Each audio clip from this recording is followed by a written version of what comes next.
আপনি কি স্বপ্নে নবী মুহাম্মদ সাল্লাল্লাহু আলাইহি ওয়াসাল্লামকে দেখেছেন? 2 বার। সত্যি?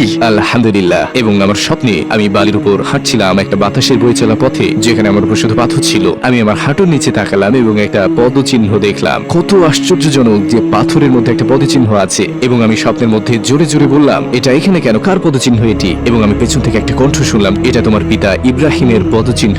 আমি বললাম, আমার বাবার নাম ইব্রাহিম নয়। তিনি বললেন, নবী ইব্রাহিম। আমি ঘুরে দাঁড়ালাম এবং সুবহানাল্লাহ, তিনি সেখানে ছিলেন। রাসূলুল্লাহ সাল্লাল্লাহু আলাইহি ওয়াসাল্লাম। আমি তার কাছে পৌঁছানো ঠিক আগে আমি চাচ্ছিলাম হাঁটু গেড়ে বসে তাকে আলিঙ্গন করতে, কিন্তু স্বপ্ন শেষ হয়ে গেল। তো আমি সেই স্বপ্ন থেকে জেগে উঠলাম তাকে আবার স্বপ্নে দেখার আকাঙ্ক্ষা নিয়ে। এবং বহু বছর পরে আমি দেখলাম, এবং আমি মরুভূমিতে ছিলাম আর দূরের দিকে দেখলাম তিনি আমার হাত ধরে বললেন, আমি চাই তুমি আরো মানুষের সাথে দেখা করো। তিনি বসে পড়লেন আর আমি ঠিক তার পাশেই বসলাম। তারপর তিনি বললেন, এখানে দেখো, এখানে আছেন আবু বকর সিদ্দিক। তিনি বললেন, আর এখানে আছে উমর ইবনে আল খাত্তাব, এবং এটা ওসমান বিন আফফান, আর এটা আলী বিন আবি তালিব। তারা সবাই তোমাকে ভালোবাসে। স্বপ্নের মধ্যে ভাবছিলাম, কেন তারা আমাকে ভালোবাসে? আমি তো কেউ নই, কেন ভালোবাসে? কিন্তু আলহামদুলিল্লাহ, এটা ছিল আমার জীবনের অন্যতম সেরা স্বপ্ন। আমি আপনাকে ভালোবাসি হে রাসূলুল্লাহ, আমি আপনাকে ভালোবাসি।